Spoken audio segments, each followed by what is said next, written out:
Let's not meet. My revenge against best friend stopped her from being kidnapped. This happened when I was 5 and my best friend 6. Quick school layout. The building was L-shaped. The short end was not in use at the moment, and cars could stop to the right of the L, in full view, or behind the short part, mostly obscured. The road was pretty much in a square around the school, but only in the aforementioned places cars could pull over. We were at school one day and she did something that made me angry. She grabbed my colorful pens without asking. I wanted revenge. Shortly afterwards recess started, and about halfway through I saw my best friend walking towards the back of the short building, and I followed her thinking she was going to do something fun. When I rounded the corner I saw a man in a car giving her candy through the open passenger door. Well, trying to. My childish mind thought, why doesn't that guy just step out to give the candy? Now he's holding it just outside her reach and she has to climb in the car to grab it,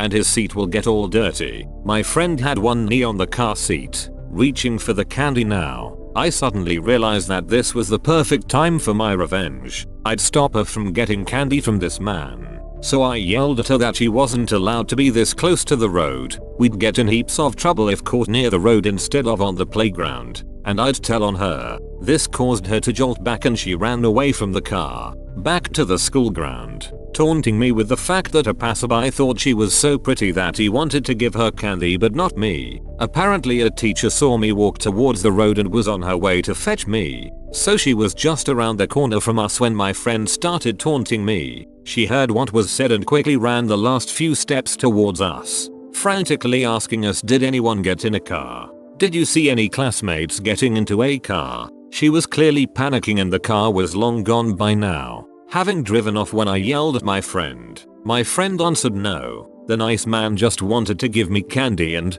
my name. Said she'd tell on me, so we ran back. I really wanted that candy. Are we in trouble now? The teacher escorted us inside, had all the other teachers count heads, everyone was there, and talked to the police that were called. Neither me nor my friend knew what was wrong at that time, until her parents came to fetch her and gave her a stern talking to about accepting candy from strangers, saying things like, we've talked about this, and we have plenty of candy back home. My mom was proud of me because she thought I listened to the stranger danger talks and protected my friend, and I didn't correct her. A few years ago my best friend and I were talking about our old school and this day came up.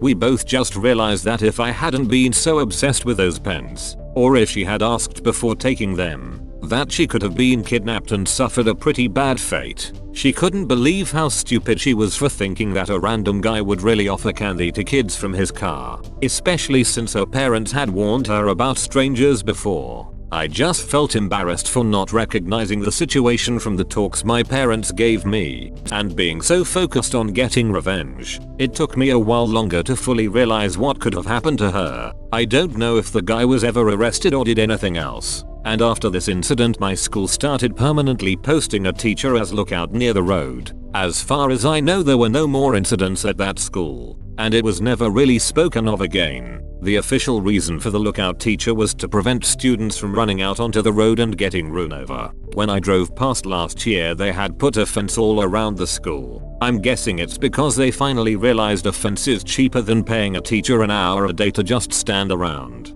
To the guy who probably tried to kidnap my best friend in broad daylight, let's never meet again.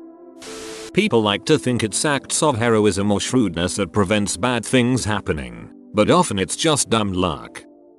He asked for me by name. Yes. Call 911. I've never seen him in my life. I was watching my daughter's kids while she and her husband go out of town. They have a teenage daughter. Let's say her name is Alyssa. At like 3 AM I'm woken up by a weird rustling sound and look out the window and see movement. I saw a boy emerge from the bushes on the side of the house. I saw a bike tossed on the lawn that definitely wasn't ours. My first thought was it was a burglar casing houses, but since he looked young and came through on a bike, I figured scaring him straight would be enough for him to decide to head home. Didn't want to ruin a teenager's life by calling the cops straight away, so I went out on the porch, flipped the lights on, and said, "Can I help you?" in my classroom voice. The guy looked surprised but not nervous. He was wearing a Letterman style jacket, but once I got a clear view of him in the streetlights, He seemed much older than my granddaughter, gruff, and more wiry than athletic. He walked up closer to the house and said, "Yeah, I'm looking for Alyssa." I gave him a disapproving glare, hoping he'd realize he came looking for a girl late at night, and a grumpy old person answered, "It's time to split." I'm thinking what must have happened is Alyssa knew her parents were going out of town, and maybe before she knew I'd be staying over told a secret older boyfriend to come over. It was late and I was alone with several kids, so I didn't want him coming any closer to the house. I also thought it was weird he came so late and wanted to be sure Alyssa actually wanted to talk to him. So I said, "I'm sorry, who?" And he said, "Alyssa, you know, Alyssa last name. This is her house." I thought he knew her full name. They must be at least friends. I said, "You wait there." He started to walk up and I felt a sick burning in my gut. Instinct kicked in. I yelled, "Number, stop, freeze," then readjusted and said, "You stay right there. This is private property, don't take a step closer. Wait there." So I go in and Alyssa is asleep just one room over from where the rustling first occurred, and I wake her up and say something to the effect of, "I don't know what the big idea was to have friends over this time of night, but you tell them to go home." She has no clue what I'm talking about. I say, "There's a guy outside asking for you." Confused, she gets up and goes to the window. She sees him and goes white as a sheet. "He asked for me?" "Yeah."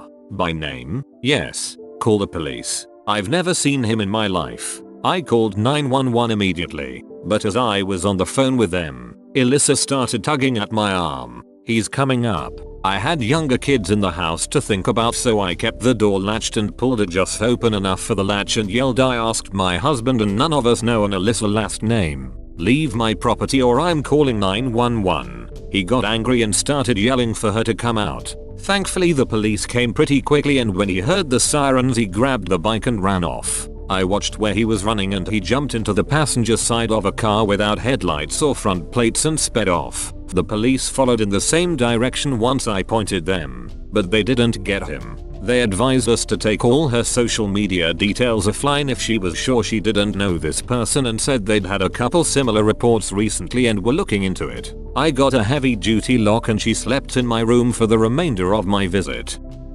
My first date in Korea bit my face on the street. I had been sent to Korea from my university a few years ago. They told me for my major I had to go somewhere in Asia, and my friend had really talked up Korea for me. I knew nothing about it, but I decided what the hell, and I embarked on a semester-long trip. I had only had one serious boyfriend in my life, who I had broken up with a few months prior. I also don't enjoy one-night stands, and wasn't digging the dudes at the clubs in Seoul. But I still wanted to have some sort of romantic experience, I suppose. So my friend recommended I use this dating app to meet English-speaking Koreans. That way I could meet someone and experience the actual dating culture. I thought, I'm young, so why not? I was just so eager to have new experiences. Maybe it sounds dumb to try dating in a foreign country, but it worked out for me eventually. Just not the first date. I met him on a dating app after being in Seoul about 3 weeks. Let's call him Tim.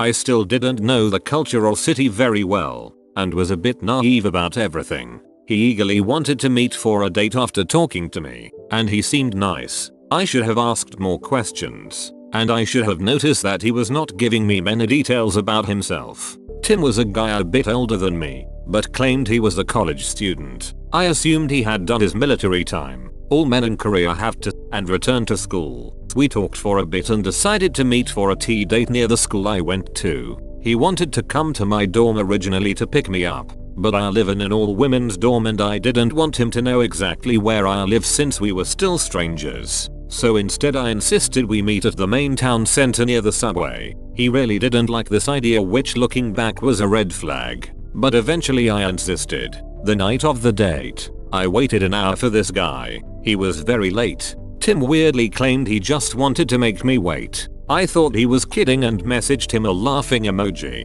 assuming he was just lost. When he finally arrived, he was much smaller than I thought, but a man's height has never been something I care about much. He was also quite thin. Maybe I let my guard down because I didn't see him as physically threatening to me, which was a mistake in the end. Right off the bat, He was way too touchy with me and breathed creepy and heavy. I was so off-put with his demeanor. I'm usually very tolerant with different personality types, but this was very odd to me. I had been told that Korean men would be polite and not so touchy on the first date. He was also dressed oddly like in business attire for a date, but I thought that maybe it's just a Korean thing. Again, I was dumb and knew jack shit about the culture. Then, the first thing he said to me was, "You're not as white as I thought you were." I thought this was a translation error, but his English was near perfect, so I asked for clarification, and he said what he meant. "I thought you would be more white. Your skin is darker than I thought,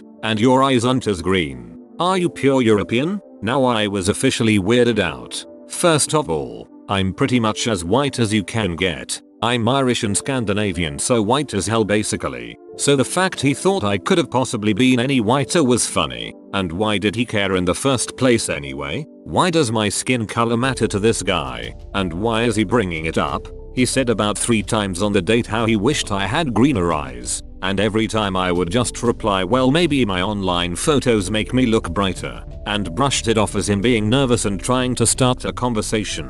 Isn't it funny the dumb excuses you make for people when you're panicked? When we arrived at the tea place, I tried to order a basic raspberry tea, and he stopped me and told me I had to have this special tea. I thought it was weird he wanted to choose my tea for me, but in my head I brushed it off once again. He really insisted I drink only this tea type and I just agreed. These small details become weirder later. After tea he asked if we could look around my school. It was dark but the school is very well lit, so I agreed. And the whole time we walked around he would randomly stop and grab me for long hugs. At first I let it happen, but then I stopped him, and he just kept trying. He kept grabbing me and breathing hard into my neck. It was so awkward. He also would not tell me any personal details about himself. I asked so many questions, desperately trying to distract from all the awkward grabbing and to try and get to know him, but he would never tell me anything. He even said at one point, "I'm a mysterious man," like a movie line. He also said something like, "You look so much like my favorite movie character," and I asked who, but he said that I would have to figure it out on my own. Finally he said, "I want to go to a dark area," and in my head I screamed hell number. At this point I wanted the date over fast. He somehow knew there was a wooded area behind my campus and he said we should go there. I said no, and that I wanted to stay near the main campus in town, but he kept pushing. Finally he grabbed my arm and started dragging me there. He said I can't let anyone see, and I started to panic. I finally ripped my arm away and just demanded we leave and go back to the main road immediately. Looking back, I don't know why I didn't ask for help or get angry. Maybe I was scared, but I just began to book it back to the main road and he followed. We ended up in front of a hospital near the center of town and I told him it was time for him to go. I made some excuse and he was pleading with me to stay. I told him we could meet the next day. I lied, and I would message him.